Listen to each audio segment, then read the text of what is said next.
Very good morning बच्चा party. हम लोग का चैप्टर तो ऑलमोस्ट कंप्लीट हो गया है, बस एक छोटा सा लेक्चर एनसीईआरटी के पॉइंट ऑफ व्यू से था। एनसीईआरटी के पॉइंट में a brief account of evolution जो 7.8 वाली हेडिंग थी, वहाँ पे मैमल्स का इवोल्यूशन से रिलेटेड जो पॉइंट था वो भी रह गया था। ठीक है, तो एक बार सुन लो बस। The first mammals were like श्यूज, छोटे थे चूहे जैसे। Their fossils are small sized. Mammals were viviparous, viviparous होने लगे थे। And protected their unborn young inside the mother's body. ठीक है, ये सब तुम लोगों को कॉन्सेप्ट पता ही है। Mammals were more intelligent in sensing and avoiding danger at least. ठीक, सेंसेस डेवलप हो रहे थे ज़्यादा। देखो, रेप्टाइल्स को रिप्लेस किया किसने? मैमल्स ने। रिप्लेस इन द सेंस वो जो एक राज वाला कि सबसे डोमिनेटिंग रेप्टाइल्स थे, उनको रिप्लेस किया मैमल्स ने।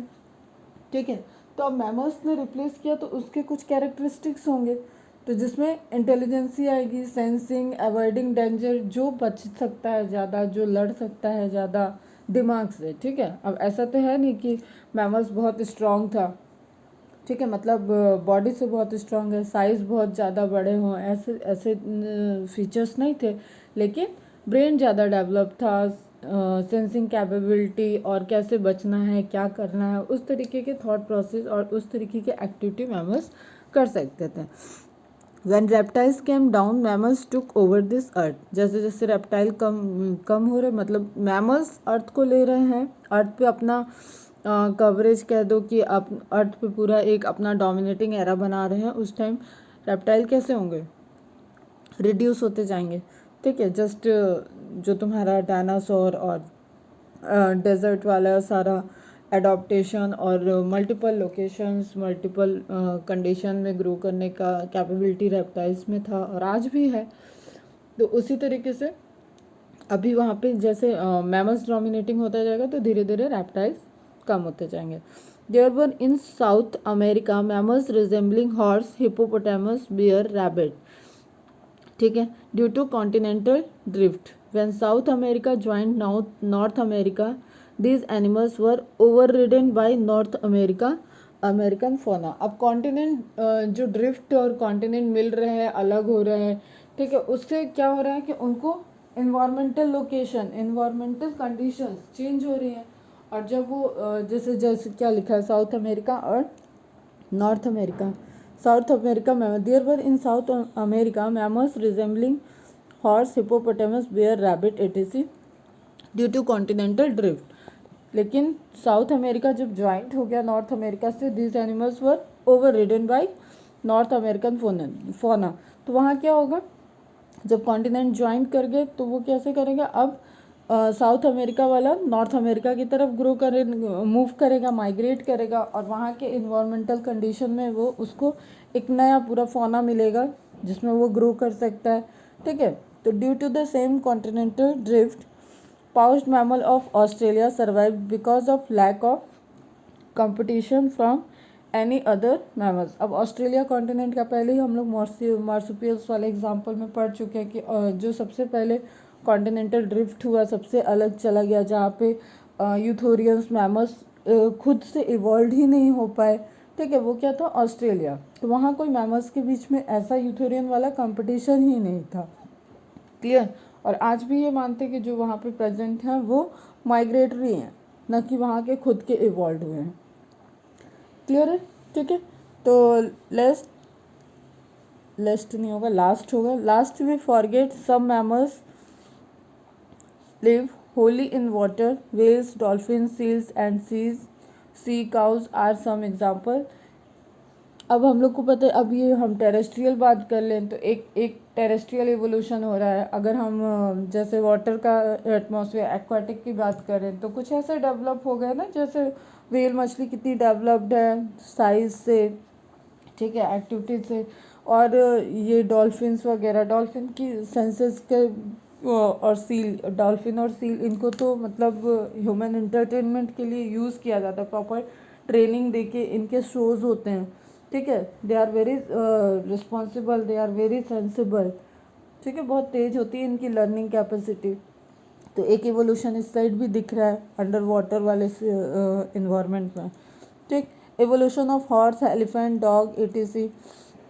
एवोल्यूशन ऑफ हॉर्स एलिफेंट से रिलेटेड पहले तो बहुत क्वेश्चंस रहते थे इस एरिया से भी, बट अभी कम हो गया है, यहाँ से बहुत ज़्यादा नहीं आता है।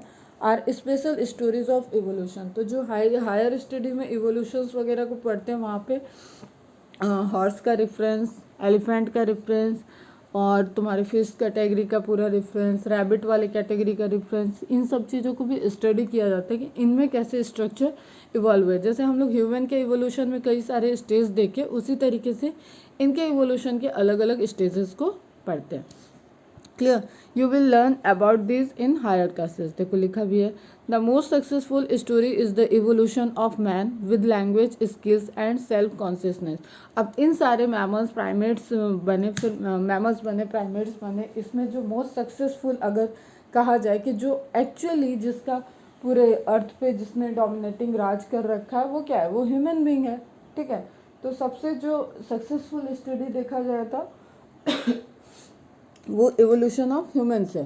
ठीक है, तो उसको पूरा एक नेक्स्ट टॉपिक में कवर ही किया गया है। तो अब यहाँ पे क्या है, यहाँ पे तो तुमने देख ही लिया पूरा, कई चीज़ें डेवलप हुई ना, वो हाथों को यूज़ करना, वो चलना, हाथों को यूज़ करना, अपने आप को प्रोटेक्ट करना, अपने लिए खाना लेना, कपल बनना, ठीक है, मैटिंग, उसके बाद पेरेंटिंग, फिर सिविलाइजेशन धीरे धीरे डेवलप हुआ, वो तो जानवरों को यूज़ करना। ठीक है, फिर उन्होंने देखा कि कुछ जानवर ऐसे हैं जिनसे कुछ यूज़ भी किया जा सकता है, तो उनको पालना शुरू हुआ। फिर वेजिटेशन की तरफ कन्वर्ट हुए। ठीक है, तो फिर कुछ क्रॉप्स को इवॉल्व करना शुरू हुआ, खेती, एग्रीकल्चर ग्रो हुआ। तो एक तरीके से पूरा जो ह्यूमन सिविलाइजेशंस आज तक दिखता है, और आज के टेक्नोलॉजी तक की इस तरीके की टेक्नोलॉजी डेवलप हो चुकी है, और हम अलग अलग प्लैनेट पे जाने का प्लानिंग बन रहा है। तो अभी कैसा हो गया ना कि वो जो मैंने लास्ट लेक्चर में भी बताया कि इन्वायरमेंटल कंडीशन सिर्फ नेचुरल सिलेक्शन नहीं कर रही है, अभी इन्वायरमेंटल कंडीशन नेचुरल सिलेक्शन करने की कोशिश कर रही है। तो होमो सैपियंस इतना ज़्यादा तेज हो चुका है कि वो उस नेचुरल सिलेक्शन के रिस्पेक्ट में अपने पैरामीटर्स खुद बना ले रहा है।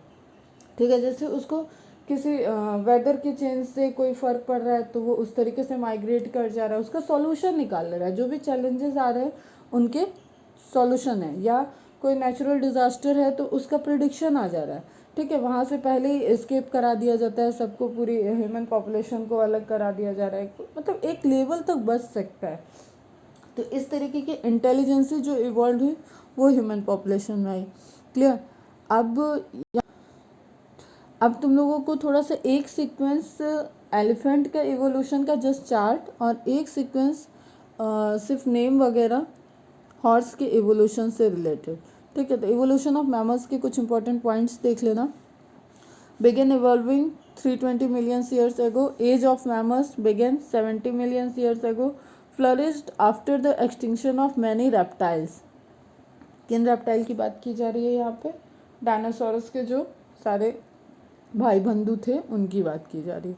The early group of mammals ancestor were part of the synapsid branch, large sails raised body temperature at night. हमने बताया था ना कि स्टेम ब्रांच है रेप्टाइल, और वहाँ से अलग अलग डायरेक्शन में मॉडर्न रेप्टाइल और बर्ड्स, फिर मैमल्स, प्राइमेट्स, इस तरीके से ओरिजिनेट हो रहे हैं। तो वहाँ से ही इवॉल्व हुआ है। ठीक है, उस ब्रांचिंग से सबका मैमल्स का इवोल्यूशन हुआ है। Large cell raised body temperature at night.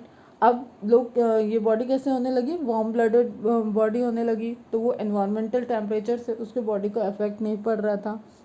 Lagged hair, egg layers, ये egg layers, oviparous, either herbivorous और कार्निवोरस, लार्ज एंटीरियर टीथ। ठीक है, टीथ वगैरह और विविपेरस तक ये जो इवोल्यूशन हुआ उस सारी चीज़ों की बात हो रही है। The gap between these teeth and the posterior teeth allowed the jaw to close. Arched palate strengthened the upper jaw and allowed air to pass over prey in the mouth. ये सब पॉइंट इतना भी बहुत important नहीं है, just एक बार इसको read कर लेना।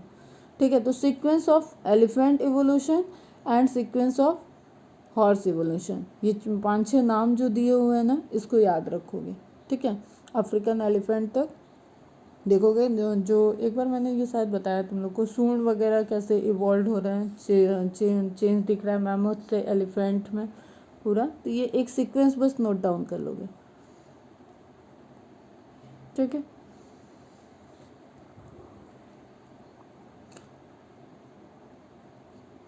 ठीक, अब एनसीईआरटी के अकॉर्डिंग देख लेते हैं origin and evolution of man. इस पोर्शन में बस एनसीईआरटी के अकॉर्डिंग मार्किंग कर लेते हैं कि क्या इम्पॉर्टेंट है। जैसे about 15 million years ago primates called Dryopithecus से स्टार्ट किया है इनने, and Dryopithecus more looks like ape and Ramapithecus more looks like man, ठीक है। ये information, they were hairy and walked like gorillas and chimpanzees. पूरा बाइपेडल तो पूरे कौन से हुए थे, ऑस्ट्रेलोपेथिकस हुए थे, जो कम्प्लीटली बाइपेडल हुए थे, एकदम सीधे खड़े होने वाले। तो ये कैसे थे, झुक के चलते थे, ठीक है। थोड़ी देर चलते थे फिर रुक जाते थे, मतलब क्वाड्रीपेडल भी चल सकते थे। इस तरीके का इनमें मूवमेंट दोनों तरीके का था, ठीक है। लेकिन सीधे एकदम इरेक्ट नहीं हो पाते थे, बट दो पैरों पे कंडीशनली 2 पैर पे भी चल देते थे, और ज़्यादा वॉक नहीं करते, मतलब रन वाली स्थिति में नहीं आए थे। They were hairy and walked like gorillas and chimpanzees. Ramapithecus was more man-like, while Dryopithecus was more ape-like. ये important line है। Few fossils of man-like bones have been discovered in Ethiopia and Tanzania. Fossils के name याद रखना है तुम लोगों को, ठीक है। चलो आंसर सेंड करना। What is the name of fossils? 2 fossils included into the study of human evolution. ऑस्ट्रेलोपेथिकस वाले एरिया में जो मैंने ऑस्ट्रेलोपेथिकस इन्वॉल्वमेंट में जो इवोल्यूशन में जो मैंने बताए हैं फॉसिल्स के नेम, वो सेंड करना। These revealed hominid features leading to the belief that about 3-4 million years ago man-like primates walked in Eastern Africa. जो भी प्रूफ मिलते हैं अफ्रीका से रिलेटेड मिलते हैं कि वहाँ पे स्टार्ट हुआ मैन का origin. They were probably not taller than 4 feet but walked upright.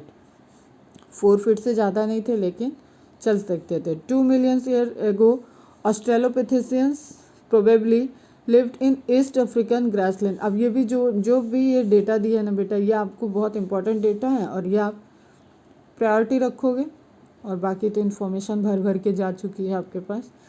Australopithecus probably lived in East African grasslands. Evidence shows they hunted with stone weapons but essentially ate fruit, ठीक है। वो molar enamel का जो enamel deposition, ठीक, enamel deposition अगर molar पे है तो वो वेजिटेशन को, मतलब वेजिटेरियन कैरेक्टरिस्टिक ज़्यादा थी, इसको रिप्रेजेंट करता है। और कैनाइन पे है, ठीक है, इंसीजर कैनाइन्स पे है अगर मोलर इनेमल ज़्यादा थिक इनेमल है तो वो क्या रिप्रेजेंट करेगा कि कोई भी का ये मांसाहारी टाइप का है, ठीक है, नॉन वेजिटेरियन। तो evidence shows they hunted with stone weapons but essentially ate fruit. Some of the bones among the bones discovered were different, ठीक। कुछ उनके फॉसिल्स स्टडी से अब डिफरेंसेस तो थे, धीरे धीरे इवॉल्व हो रहे थे, ग्रोथ हो रही थी, तो बोन्स में भी डिफरेंसेस थे, स्कल में डिफरेंसेस थे। तो उनको कलेक्ट करके जो एक इमेजनरी कैसे वो दिखते हैं ये सब ड्रॉ किया गया और कंपैरिजन किया, तो वहाँ पे एक डिफरेंसेस दिख रहा था, ठीक है। तभी तो हम लोग ऑस्ट्रेलोपेथिकस के 5 जीनस को भी देखें, स्पीसीज को देखें डिफरेंट, ठीक है, और उनमें भी कैरेक्टरिस्टिक कैसे इवॉल्व हो रहा है और कैसे होमो हैबिलिस तक पहुँचे वो देखे, क्योंकि वहाँ पे डिफरेंसेस हैं। This creature was the first human like being the hominid and was called Homo habilis, जो सबसे पहला क्रिएचर बना, ठीक है।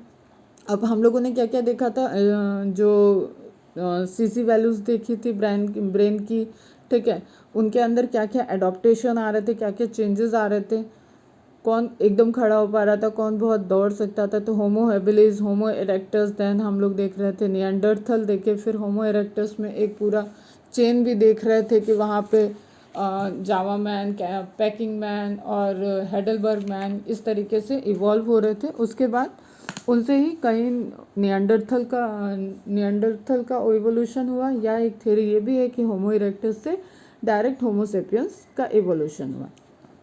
तो जो फर्स्ट ह्यूमन लाइक बीइंग थे वो होमिनिड थे। होमिनिड में Homo habilis, the brain capacities were between 650 to 800। जो भी डेटा यहाँ दिया है तो इम्पोर्टेंट है। They probably did not eat meat. Fossils discovered in Java in 1891 revealed the next stage of, that is Homo erectus, about 1.5 million years ago। Homo erectus direct ancestor बोलते हैं Homo sapiens का, ठीक है। Neanderthal और Homo erectus दोनों ऐसे एक, जैसे एक टाइम था ना कि एक टाइम अर्थ पे निएंडरथल और होमो सैपियंस दोनों एग्जिस्ट करते थे साथ में। फिर होमो सैपियंस ने निएंडरथल को मारना शुरू कर दिया, ठीक है। तो ये कन्फ्यूज़न है, मतलब अभी स्टडी में बहुत क्लियर नहीं है कि निएंडरथल से होमो सैपियंस हुए हैं या होमो इरेक्टस से होमो सैपियंस हुए हैं। और एक इसमें और था जो अक्लमंद तुम्हारा क्रोमैग्नन, ठीक, वो भी आता है बीच में। Homo erectus had a large brain around 900 cc और Homo erectus more closely to, अगर इसमें देखें हम ऑस्ट्रेलोपिथेकस में, होमो इरेक्टस में, होमो हैबिलिस में कौन ज़्यादा क्लोज होगा, तो होमो इरेक्टस ही ऑब्वियसली क्लोज होगा। Homo erectus probably eat ate meat. The Neanderthal man with a brain size, और ये टूल मेड करने लगे थे, मेकिंग ऑफ टूल्स स्टार्ट हो गया था, पत्थरों को यूज़ करने लगे थे, शिकार करने लगे थे, बचाने लगे थे अपने को, शेल्टर ढूंढने लगे थे। इस तरीके के इवोल्यूशन देखे हम लोगों ने सारे। The Neanderthal man with a brain size of 1400 cc lived in near east and central Asia. अब एशिया में इनका मूवमेंट हो गया इसके बाद, ठीक है। फिर दिख रहा है कि they used hides to protect their body, ठीक है। सबसे पहले अगर क्वेश्चन आ जाता है कि सबसे पहले क्लॉथिंग का ट्रेंड किस में देखने को मिला, तो वो होगा निएंडरथल, ठीक है। ये जानवरों की खाल, कपड़ों की छाल, इन सब चीज़ों को यूज़ करने लगे थे as a clothing, just because of temperature changes, ठीक है। जो टेम्परेचर में चेंज हो रहा है, जो इनके शरीर पे बालों की संख्या कम होती जा रही है, उसकी वजह से ये इनको ठंड वगैरह जब लगने लगी तो ये कुछ कवरिंग के लिए ढूंढे। उस कवरिंग में इन्हें जो दिखा, जानवरों को मारा, ठीक है, उसकी खाल निकाली और लपेट लिया। इस तरीके का चलन स्टार्ट हो गया था। They use hides to protect their body and buried their dead. और हम लोगों ने देखा था कि वो बरीड का, डेथ का सारा रिचुअल्स भी करने लगे थे, किसी क्लोज वन को पूरा बरीड करने लगे थे। That is just because of saving their own life, ठीक है। इन्फेक्शंस को वो देख रहे थे, डिजीज किसी दूसरे क्लोज वन को मरते हुए देख रहे थे, या जानवर का अटैक होते हुए देख रहे थे। तो उस दोनों ही केसेस को वो ऑब्जर्व करके उन्होंने बरी करना स्टार्ट किया। Their dead Homo sapiens, they used hide to protect their body and buried their dead. Homo sapiens arose in Africa and moved across continents and developed into distinct races। अब पहले Africa Eurasia से join था, मतलब Europe, Asia, इस area से Africa का continent join था। तो यहाँ से मूवमेंट स्टार्ट हो गया यूरोप और एशिया साइड में। तो वहाँ अलग अलग, अब ये कैसा एडॉप्टिव रेडिएशन वाली चीज़ थी, अलग अलग डायरेक्शन में वो मूव किए, माइग्रेट किए, तो अलग अलग चैलेंजेस में वो ग्रो करने लगे। और उसके बाद क्या होगा, अब होमो सैपियंस जिस भी डायरेक्शन में जा रहा है वहाँ अदर स्पीसीज उसको निएंडरथल वगैरह की दिख रही है, तो वो उस पर अटैक कर रहा है, ठीक। अटैक वो अलग अलग तरीके से करता था, कभी ग्रुप में कर रहा है, कभी रात के टाइम कर रहा है, मतलब आ गई थी चालाकी, तो आई गई थी, होमो सैपियंस आ चुका था। तो वो अपने हथकंडे यूज़ करके निएंडरथल को ढूंढ के ख़त्म करने जैसी स्थिति आ गई थी। इसलिए एक टाइम पे और दूसरी कोई स्पीसीज फिर बहुत टाइम तक दिखी नहीं। During ice age between 75,000 to 10,000 years ago modern Homo sapiens arose. ये पॉइंट इंपॉर्टेंट रहेगा, मार्क कर लेना इसको। सभी पॉइंट इंपॉर्टेंट है, तो एकदम शॉर्ट में है तो सब पॉइंट नोट डाउन कर लोगे। Pre historic cave art develop about 18,000 years ago. इसी के बीच में तुम्हारा क्रोमैग्नन वाला केस आ जाएगा, जो कि सबसे इंटेलिजेंट माना जाता है अब तक की, जो उसकी कैपेसिटी थी या उसकी जो ब्रेन पावर थी, दैट इज़ अप्रॉक्सीमेटली 1600 के अबव मानी जाती है। और उसको एलियंस में वो कन्वर्ट हो गया, ऐसा एज्यूम किया जाता है। तो क्रो मैग्नन का एंगल यहाँ पे दिया हुआ नहीं है, ठीक। तो क्रो मैग्नन जो थे वो टेक्निकली स्ट्रॉन्ग थे compare to Homo sapiens. Prehistoric cave art developed about 18,000 years ago. One such cave painting by prehistoric humans can be seen at Bhimbetka, ये तो हमारा भोपाल के पास में था। Rock shelter in Raisen district of Madhya Pradesh, मतलब प्रॉपर एक टूरिस्ट प्लेस है भीमबेटका, जहाँ पे काफ़ी ज़्यादा रॉक वगैरह, रॉकी एकदम पूरा, मैं तो कभी गई नहीं, मेरे फ्रेंड्स वगैरह गए थे। तो वहाँ पे पुराने ज़माने की पेंटिंग, रॉक, उस पर कुछ लिखा हुआ, इस तरीके की चीज़ें हैं वहाँ पे। Agriculture came around 10,000 years back and human settlements started. ठीक, इसके बाद प्रॉपर वे में जो सिविलाइजेशन बढ़ता है वो सारी चीज़ें इन 10,000 में कैसे इवॉल्व हो रही है, और काफ़ी रैपिडली माइक्रो लेवल पे एवोल्यूशंस हो रहे हैं। ठीक है, मैंने एक कंपेयर बताया था कि we are still evolving, yes we are evolving, but we are evolving at the micro level. Micro evolution चल रहा है, जीन फ्रिक्वेंसी में चेंजेस हो सकते हैं जेनेटिक लेवल पे, लेकिन स्पीसीज़ का एवोल्यूशन जो डेटा अवेलेबल है सैटेलाइट वगैरह से यूज़ करके, या जो लोग साइंटिस्ट लोग स्टडी कर रहे हैं वो उन लोगों ने देखा है कि पूरे अर्थ पे अभी कोई हमारा कंपटीटर या कोई हमारे जैसे स्पीसीज़ का एवोल्यूशन नहीं हो रहा है। ठीक है, कहीं पे स्पीसीज़ में चेंजेस नहीं आ रहे हैं, लेकिन माइक्रो लेवल पे चेंजेस चल रहे हैं। पॉपुलेशन में चेंज आ रहा है, फ्रीक्वेंसी कैरेक्टरिस्टिक में चेंज आ रहा है। ठीक है बेटा, तो this is all about the rest of what happened is the part of history of growth and decline of civilization. ये सारा पोर्शन कवर हो गया, ये चैप्टर कवर है। अब तुम लोगों को होमवर्क एक रहेगा कि चलो मैं उसको डिस्कस करूँगी लाइव क्लासेस में, इसको कंप्लीट कर लेना, मैसेज कर देना, कंप्लीट हो जाएगा। और 4 बजे की रखेंगे इवनिंग में लाइव क्लासेस, और ट्राई करना कि सभी लोग आ जाना लाइव क्लासेस में। चलो bye bye, take care, good day.